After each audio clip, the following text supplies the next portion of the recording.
The bells of St. Wenmore were ringing for a wedding that should never have happened.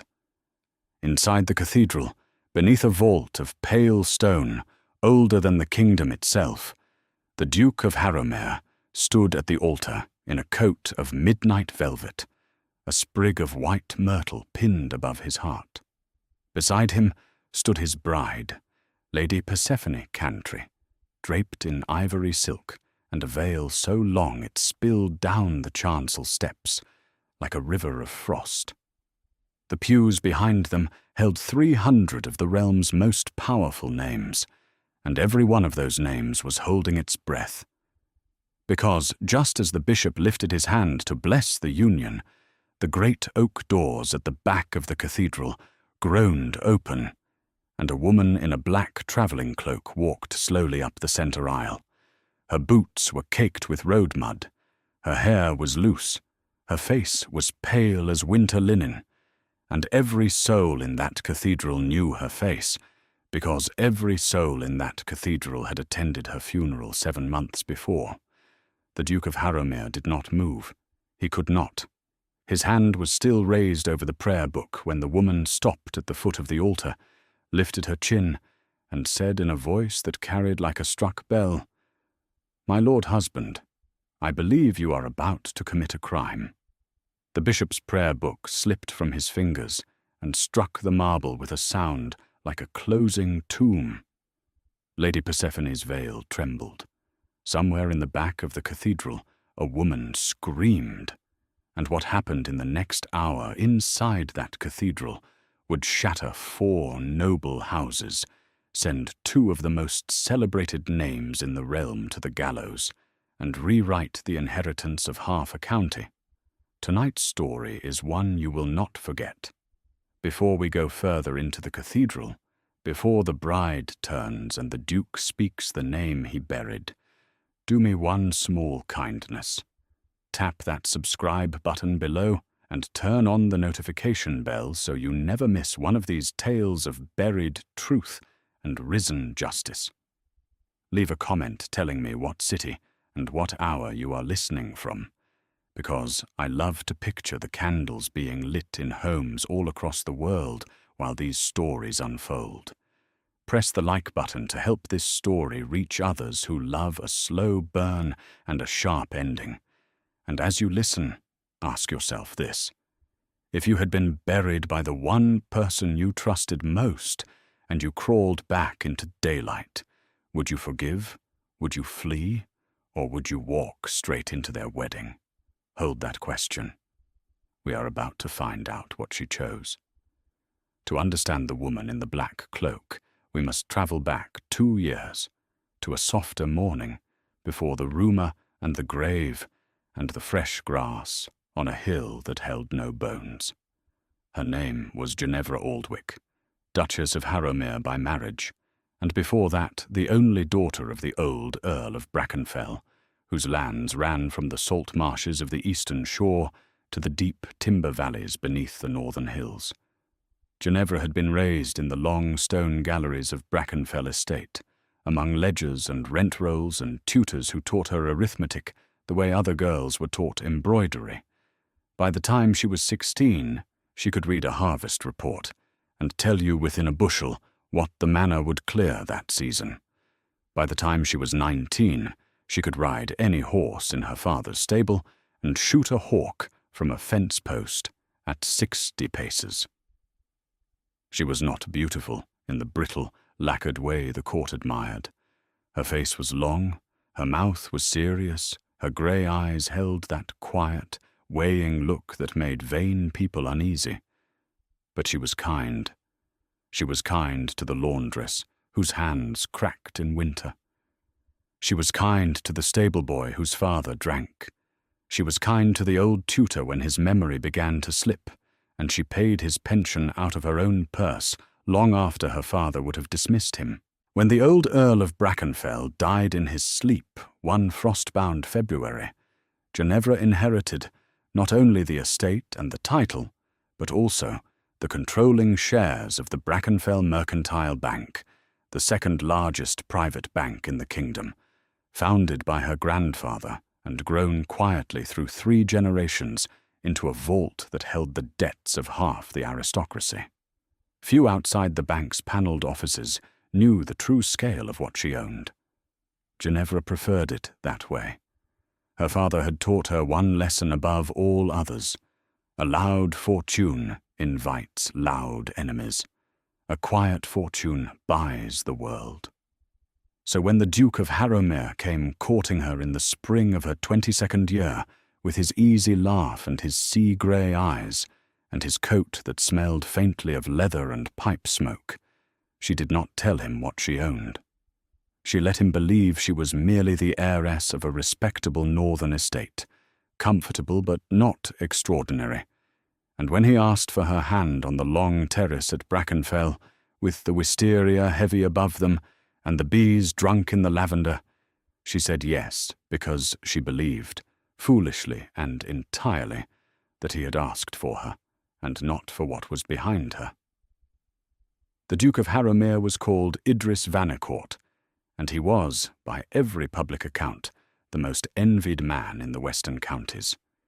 He had inherited Harrowmere Court at 24, a vast pile of pale stone set among ornamental lakes and avenues of beech, and he had spent the first years of his dukedom expanding the gardens, importing painters from the continent, and earning a reputation for measured generosity that the broadsheets called the new face of the old nobility.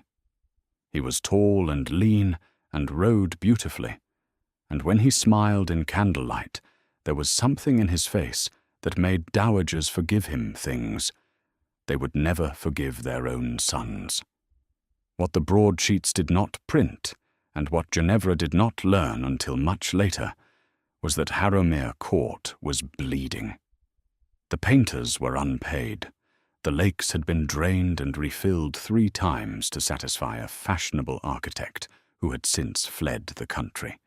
The Duke owed 17 separate creditors a total sum that, if called in at once, would have stripped him of the court, the title's revenues, and the very portraits on his walls. Idris Vanecourt did not love Ginevra Aldwych. He loved the rumour that her father's estate had quiet money, and he loved that she did not press him about his accounts, and he loved most of all that she was not the sort of woman who would humiliate him at a dinner party. He married her in a small ceremony at Brackenfell in the late summer, with only 30 guests and a country priest, and he told the broadsheets that he had chosen love over spectacle. The broadsheets adored him for it. Ginevra wore her mother's pearls and walked down a chapel aisle scattered with cornflowers, and believed, for the length of one afternoon, that she had been very lucky. The first year of the marriage was kind enough. Idris was attentive in the way a man is attentive when he wants something he has not yet been given, and Ginevra, who had never been courted before, in any serious sense, mistook performance for devotion. She moved to Harrowmere Court, learned the names of 42 indoor servants, took over the management of the household ledgers without fanfare, and quietly began to balance the books her husband had been losing. She paid the painters. She settled the architect's last bill through a third party so that Idris would never know. She introduced economies in the kitchen so gentle that the cook believed they had been her own idea. By the end of that first year, Harrowmere Court was solvent for the first time in a decade, and Idris, who noticed only that his creditors had stopped writing, congratulated himself on his improving luck. He never asked his wife how she spent her mornings. He never asked her anything at all. Then, in the spring of the second year, Lavinia Crewe came to stay.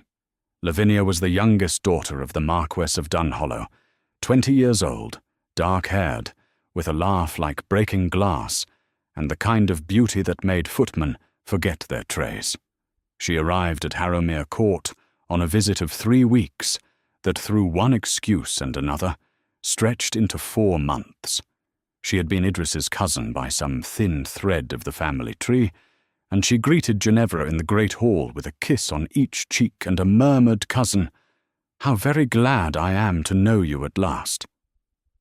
Ginevra, who had been raised to read faces the way she read ledgers, felt the cold beneath the warmth and did not show it. She gave Lavinia the south wing, the one with the view of the rose garden, and she instructed the housekeeper to make sure there were fresh flowers in the room every morning. She thought, if she was patient and kind, the girl would warm. She was wrong. Lavinia Crewe had not come to Harrowmere Court to warm. She had come to take it. Her mother, the Marchioness of Dunhollow, a woman whose ambition had outlived 2 husbands and 3 fortunes, had decided that Lavinia would be the next Duchess of Harrowmere, and the present Duchess was an obstacle to be managed. The Marchioness wrote her daughter letters twice a week, sealed in dark green wax, full of instructions phrased as motherly affection. Be lovely at breakfast. Be witty at dinner. Touch his sleeve when you laugh. Praise his gardens. Find out what she fears. Ginevra, sitting in her own drawing-room each evening with her embroidery untouched in her lap, watched the small choreography of seduction unfold in her own house and said nothing.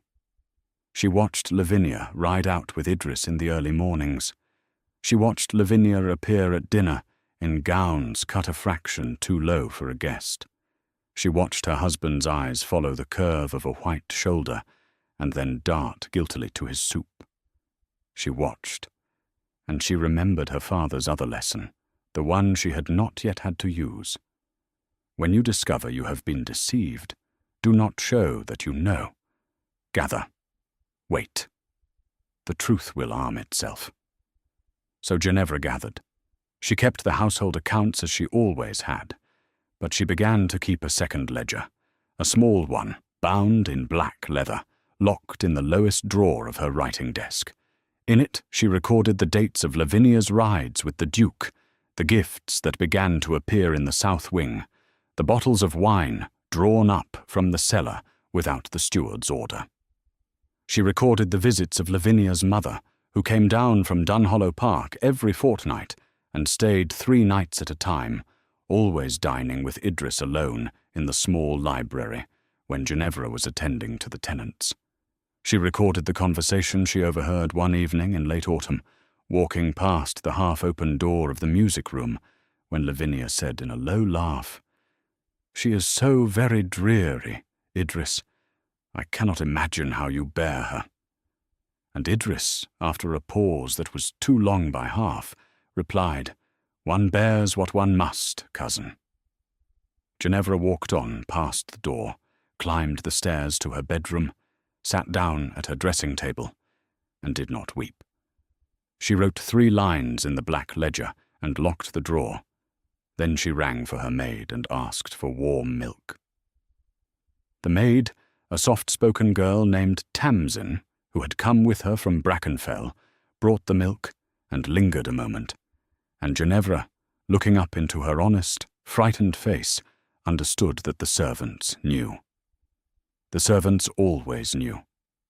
By the end of that autumn, Ginevra had also begun to suspect that her husband was doing something far worse than entertaining a pretty cousin. The household ledgers had begun to disagree with the bank's statements. Small sums at first, then larger. 300 crowns drawn against the estate's monthly draft with no corresponding entry. 800, 2,000. She traced the withdrawals quietly through her own bank, the Brackenfell Mercantile, whose directors answered to her and to no one else, and she discovered that the missing money was being deposited into a private account at a rival bank, an account held jointly in the names of Idris Vancourt and Lavinia Crewe. She sat with that piece of paper in her lap for a long time. Outside her window, the beech avenue was turning gold. A gardener was raking leaves into a slow, rhythmic pile. Somewhere in the south wing, a piano was being played, badly, with much laughter. Ginevra folded the paper into thirds, slid it between the pages of the black ledger, and locked the drawer. Then she rang for Tamsin and asked her to send a discreet message to the senior partner of the Brackenfell Mercantile Bank requesting a full audit of every Vancourt account, every Crewe account, and every Dunhollow account on the bank's books, dated back 5 years, delivered to her in sealed envelopes by private courier in absolute confidence. Tamsin curtsied and went, and Ginevra sat by the window and watched the gardener rake until the light failed. She did not yet know what shape her answer would take. She only knew that the gathering had begun, and that the truth, when it came, would arm itself heavily. She did not have to wait long. The audit arrived 3 weeks later in 7 sealed envelopes carried by a single grey-haired courier who handed them to Ginevra in person, bowed without speaking, and left. She read them by the fire in her private sitting-room, with the door bolted. What she found in those 7 envelopes was worse than infidelity, worse than theft. It was a plan. 5 years earlier, before he had ever met Ginevra Aldwych, Idris Vancourt had borrowed against Harrowmere Court itself, mortgaging the principal estate to a small private lender in the capital. That lender, the audit revealed, was a shell company, and the shell company was owned by the Marchioness of Dunhollow. The Marchioness had been holding the mortgage on Harrowmere Court for 5 full years, quietly accruing interest, biding her time. She had then permitted, even encouraged, her cousin Idris to seek a wealthy wife to settle his debts, knowing that any infusion of money would flow first into the court and thereby increase the value of her own concealed claim. When Ginevra had married Idris and quietly stabilized the estate, the Marchioness had not been displeased. She had been delighted. Her collateral had just doubled in value. Now, with the court restored and the wife conveniently inconvenient, the next step was simple. Remove the wife. Marry the daughter into the dukedom. Forgive the mortgage as a wedding gift. The Dunhollow line would absorb Harrowmere in a single generation, and not a single broadsheet would ever guess. Ginevra read the papers twice. Then she walked to the window and looked out at the beech avenue in the moonlight, and understood, with a calm that surprised her, that her own death was already being planned. She did not panic. She had been raised by a man who had taught her that panic is the language of those who own nothing. She owned a great deal. She rang for Tamsin. She told the girl gently that she would soon be sending her on a long journey, and that Tamsin must trust her and ask no questions. Then she sat down at her writing desk, drew out a fresh sheet of paper, and began to write the first of many letters. The first was to the senior partner of the Brackenfell Mercantile Bank. The second was to the Lord Chief Justice of the realm, a man who had been her father's closest friend and who had carried her on his shoulders when she was 4 years old. The third was to a woman named Mother Aurelin, abbess of a remote convent in the Western Hills, who had once been her mother's dearest companion and who owed the Aldwych family a debt of friendship that ran deeper than blood. By dawn, she had written 11 letters.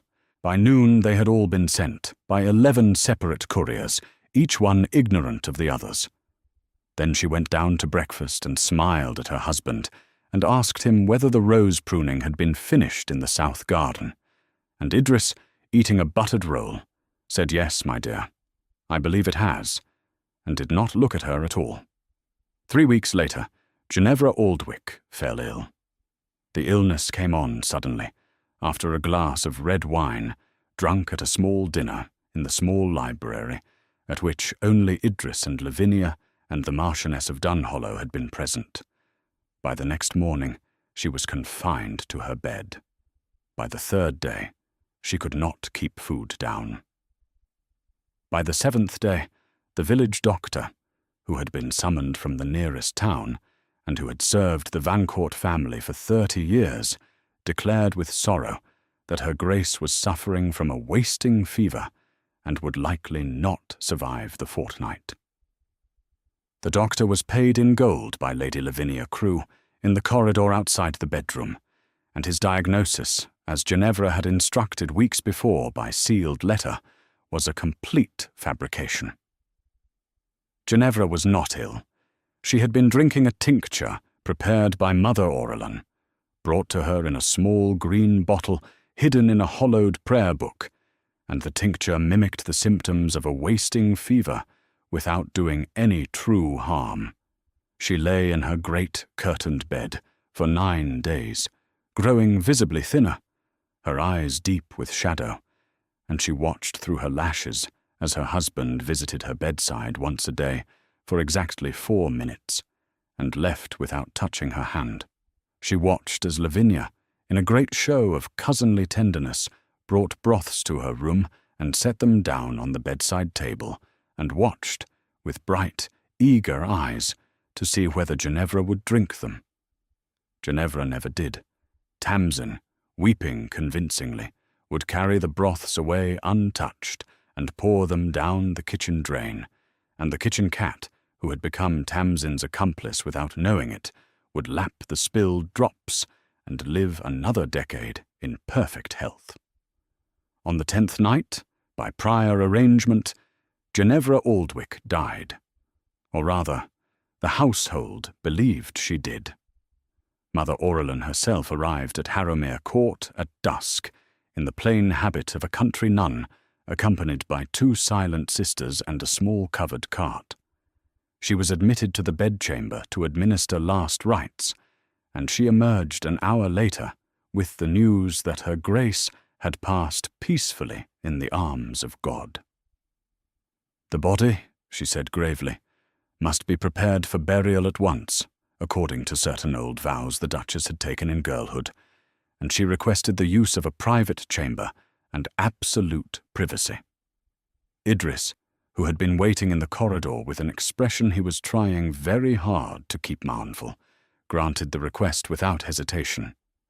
Lavinia, standing 2 paces behind him in a black silk gown that had been ordered 3 weeks earlier, lowered her veil to hide a smile.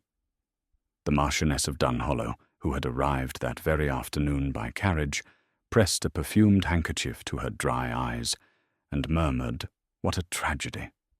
What a tragedy! What a young and gentle life!" Inside the private chamber, by candlelight, Mother Aurelin and her 2 sisters worked quickly. They had brought with them, beneath the false bottom of the covered cart, a body.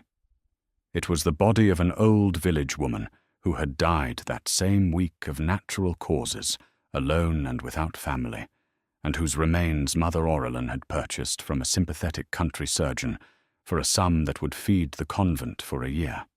The woman was of Ginevra's height and build, her face wasted by the long illness that had taken her, and once she was dressed in the Duchess's nightgown and laid in the great curtained bed with a lace shawl drawn across her face, no one who glanced into that dim room would suspect anything but grief. Ginevra herself, alive and steady on her feet for the first time in 9 days, was dressed in the rough grey habit of a novice and led down the servants' stair by Tamsin and one of the silent sisters. She passed within 10 paces of her husband, who was standing in the great hall with his back to her, accepting condolences from a neighbour. She did not turn her head. She walked out through the kitchen door into the cold autumn night, climbed into the covered cart between 2 crates of convent linen, and pulled a coarse blanket up to her chin. The cart rolled out through the stable gate at 9:30 in the evening. By midnight, it was on the high road west. By dawn, it was in the foothills of the western mountains, and Harrowmere Court was 20 leagues behind her. The funeral was held 3 days later. It was said to be the most beautiful funeral the county had seen in a generation. The Duke wore black velvet and walked behind the coffin with his head bowed. Lavinia walked behind him in a veil so long it had to be carried by 2 pages. The Marchioness wept publicly, expensively, and at exactly the right moments. The coffin, which was nailed shut at Mother Aurelin's insistence on grounds of the contagious fever, was lowered into the Vancourt family vault beneath a marble slab carved with the words, "Beloved wife, taken too soon." 300 mourners attended. The bishop himself gave the eulogy. The broadsheets the next morning called it the saddest day Harrowmere had ever seen, and praised the young duke for his dignity and grief. Within a month, the south wing of Harrowmere Court was being redecorated. Within 2 months, Lavinia Crewe had moved her belongings into the late Duchess's dressing room. Within 3 months, the engagement was announced, discreetly at first, then loudly, then with full pageantry, on the grounds that a man of the Duke's standing could not be expected to live alone, and that the late Duchess herself, so kind, so generous, would surely have wished it. The wedding was set for the spring, in the great cathedral of St. Wenmore, with a guest list that would include 2 princes, 4 ambassadors, and every titled family within 100 leagues. The Marchioness of Dunhollow, in the privacy of her own drawing-room, raised a glass of plum brandy to her daughter, and said, "My darling, we have done it." Far away, in a stone cell high in the western hills, a woman in a grey habit was bent over a writing desk by the light of a single candle, working her way through a stack of letters and ledger sheets that had been smuggled to her, week after week, by a grey-haired courier who knew her only as Sister Genevieve. She read everything. She wrote replies in a small, precise hand. She signed nothing, and every night, after the bells of Compline, she walked out to the small chapel at the edge of the convent garden and stood for a while in the dark, looking east toward the country she had left, and she made herself a single promise. She would not return for revenge. She would return for justice. There was a difference, and she meant to honor it. The months in the convent were not idle months. Mother Orelin had given her a cell, a habit, a false name, and the freedom of the convent's small but excellent library, and Ginevra had used all 4. She rose at 5 with the sisters, attended prayers, ate the plain bread and barley soup of the order, and then retired to a small stone room behind the abbess's study, where the work of her other life continued in absolute secrecy.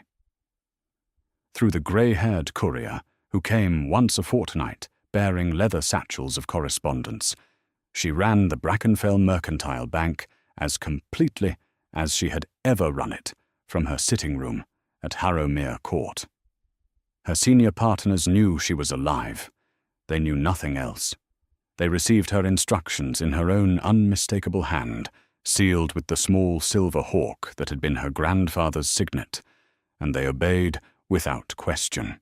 In the first month after her death, she instructed the bank to begin, very quietly, calling in every loan held by any member of the Vancourt, Crewe, or Dunhollow families that fell within the bank's discretion. Not all at once, not loudly. A note here, a demand there. A polite reminder that the term of a certain advance had expired. By the end of the 2nd month, the Marchioness of Dunhollow had received 7 such polite reminders and was beginning to feel a small, cold unease at the back of her throat. In the 2nd month, Ginevra instructed the bank to purchase, through 3 intermediaries, the shell company that held the mortgage on Harrowmere Court. The Marchioness, distracted by her daughter's wedding plans and by the slow rising tide of small unpaid debts, sold the shell company for a price that seemed to her quite generous. She did not know that the purchaser was her late niece by marriage. She did not know that the mortgage on Harrowmere Court was now held by the very woman buried beneath its marble slab. In the 3rd month, Ginevra began collecting witnesses. Tamsin, who had been sent away from Harrowmere Court the day after the funeral with a year's wages and a sealed letter, was now living quietly in a town 3 days' ride from the convent, and she wrote weekly. She had names.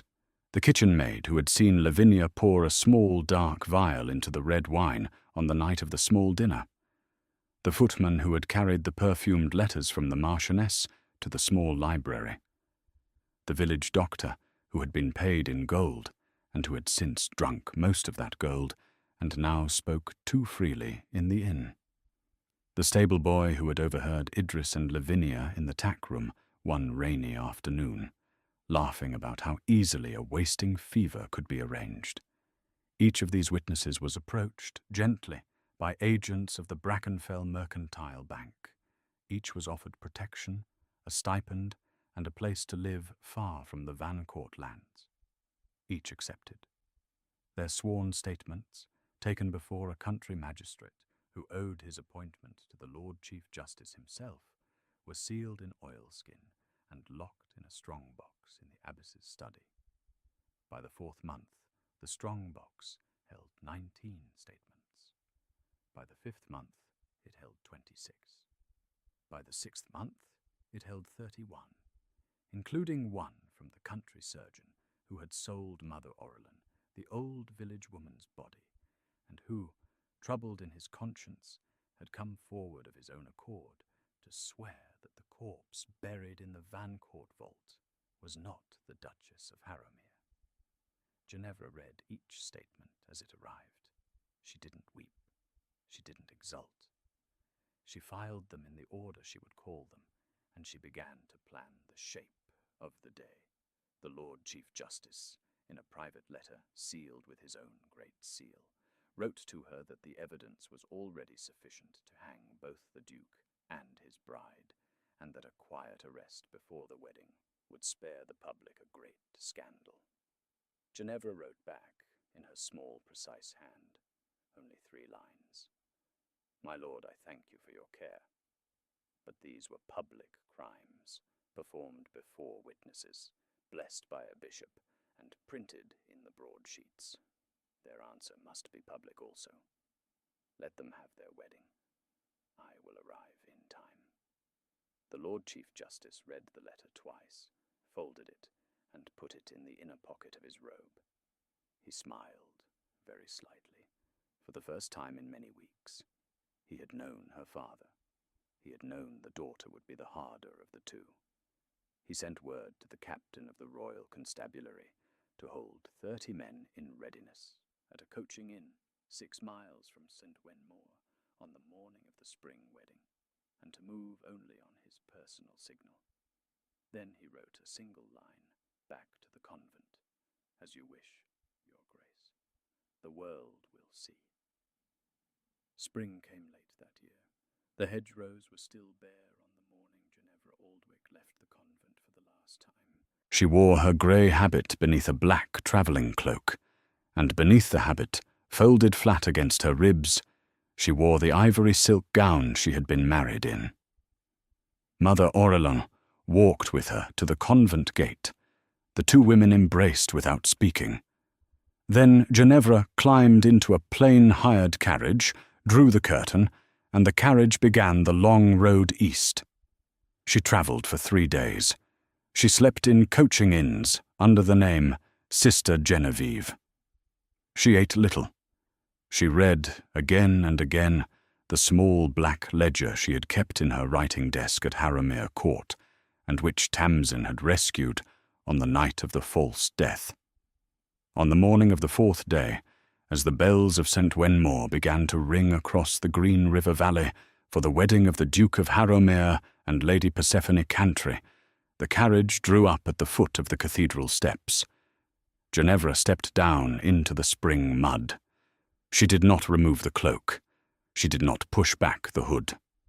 She climbed the cathedral steps alone, and the 2 ceremonial guards at the great doors, seeing only a poor traveller in a road-stained cloak, moved to bar her way, until she looked up into their faces. And one of them, an older man who had stood at her own wedding 2 years before, went pale beneath his helmet and stepped aside without a word. The doors groaned open. She walked in. The cathedral fell silent in waves, the way a pond falls silent when a stone is dropped at one end and the stillness spreads outward. The first to notice her was a dowager in the back pew, who turned at the sound of the door and dropped her prayer book. The next was a row of children near the side aisle, who turned at the sound of the prayer book and stared with the bright, pitiless curiosity of children. The silence travelled forward, pew by pew, faster than the woman walking up the aisle, so that by the time Ginevra had reached the chancel steps, every face in the cathedral had turned, and 300 mouths hung open in a single shared expression of pure, ungoverned disbelief. Lady Persephone Cantry, the bride who had been chosen after the Crewe engagement, had quietly collapsed under the weight of rumour and unpaid debt 4 months earlier, turned at the altar and saw the woman in the cloak, and not knowing who she was, only knowing that something terrible was happening on the most important day of her life, took one slow step backward. The bishop, his hand still raised, didn't lower it. The Duke of Harrowmere turned. His face, which had been composed into the expression of dignified happiness he had worn at his first wedding and at his first funeral, drained of all colour in the space of a single breath. His mouth opened. No sound came out. Ginevra stopped 3 paces from the altar. She reached up with both hands and pushed back the hood of her cloak. Her hair, which had grown long in the convent, fell loose to her shoulders. Her grey eyes, which had wept exactly twice in 7 months and never in front of another living soul, were perfectly clear. She looked at her husband. She looked at the bishop. She looked at the trembling bride, and her voice, when it came, was not raised, but it carried into every corner of that vast stone room, as cleanly as if she had been speaking into each listener's ear. "My lord husband," she said, "I believe you are about to commit a crime." Lady Persephone made a small sound and sat down abruptly on the chancel steps in a pool of ivory silk. The bishop lowered his hand at last and crossed himself. From the gallery above, where the choir stood in their white robes with their music open before them, a single page slipped from a boy's fingers and drifted slowly down through the cold cathedral air, turning over and over, until it landed on the marble floor of the nave. Idris Vanecourt found his voice. It was a thin voice, and it shook. "You are dead," he said. "You are dead. We buried you." Ginevra did not answer him at once. She turned, slowly, and looked back down the aisle, at the 300 faces watching her, at the 2 princes in the front pew, at the ambassador of the Southern Crown, at the broadsheet writers leaning forward in the press gallery with their pencils frozen above their notebooks. She let them look. She let them count the days and the months and the lies. Then she turned back to her husband, and she said, "No, my lord. You buried a stranger. You buried a poor old woman from a village whose name you never bothered to learn. You have lived 7 months in a house mortgaged to the woman you murdered. You have spent 7 months courting a second bride with money you stole from the first. And you have walked into this cathedral today to commit, before a bishop and 300 witnesses, the crime of bigamy, because the wife you tried to poison is standing in front of you, alive." The cathedral did not breathe. Somewhere in the back, a woman did scream, a thin high note that was cut off as though a hand had been clapped over her mouth. The Marchioness of Dunhollow, who had been seated in the 3rd pew on the bride's side, out of habit, even though her daughter was no longer the bride, rose slowly to her feet, then sat down again, then rose again, like a marionette whose strings were being pulled by a hand that had forgotten the choreography. Lavinia Crewe was not in the cathedral. She had not been seen in society for 4 months. There was a rumour, never confirmed, that she had retired to her mother's country estate to recover from a nervous complaint. The truth which would emerge that afternoon under questioning, was that she had been confined to a small upper room at Dunhollow Park since the day the Brackenfell Mercantile Bank had called in the last of her personal debts, and her credit at every dressmaker in the capital had been simultaneously revoked. Ginevra raised her right hand. From the back of the cathedral, through the still open doors, came the sound she had been waiting for, the sound of hooves on stone, the sound of many hooves moving in disciplined formation, the sound of carriage wheels and the clink of harness and the measured tread of boots on the cathedral steps. The Lord Chief Justice of the realm walked into St. Wenmore Cathedral in his full black robe and his great chain of office, flanked by 12 officers of the Royal Constabulary in dark blue coats with brass buttons that caught the light of the candles, and behind them came a slow procession of witnesses, 31 in all, led by a frightened country doctor and a weeping kitchen maid and a stable boy who clutched his cap in both hands. Behind the witnesses came 2 clerks carrying the strong-box between them by its iron handles. Behind the clerks came Tamsin, dressed in a plain dark gown, her chin lifted, her eyes fixed on her mistress at the altar. The Lord Chief Justice walked up the aisle without hurry. He stopped at Ginevra's side. He bowed to her, deeply, in full view of the cathedral, and he said, in a voice trained over 40 years to fill courtrooms, "Your Grace." Then he turned to face the Duke of Harrowmere, and his voice changed.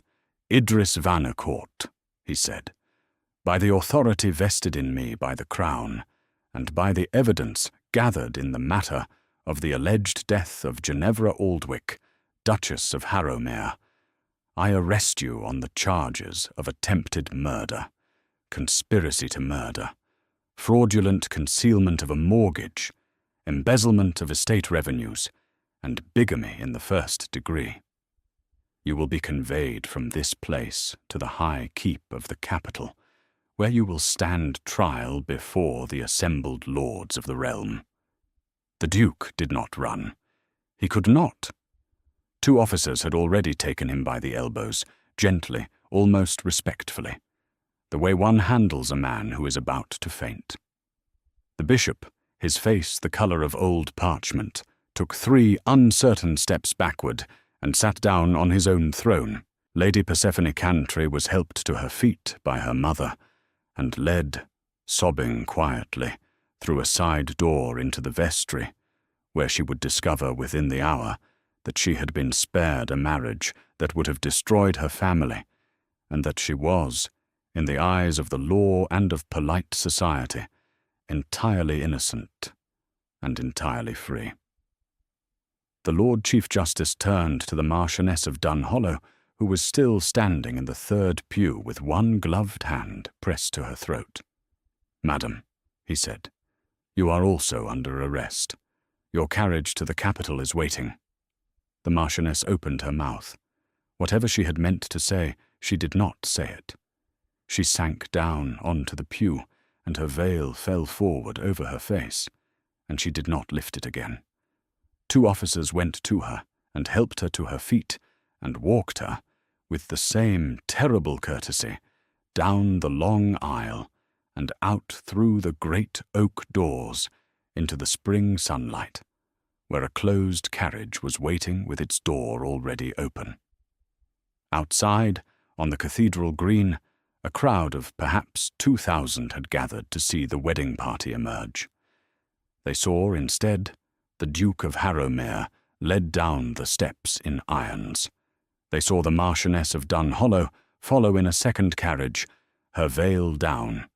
They saw, last of all, a woman in a black travelling cloak walk out into the sunlight on the arm of the Lord Chief Justice himself, and a murmur began at the front of the crowd and travelled backward, and someone cried out her name, and then someone else, and within a minute 2,000 voices were saying it together, the name of the Duchess who had been buried and who was not dead, the name of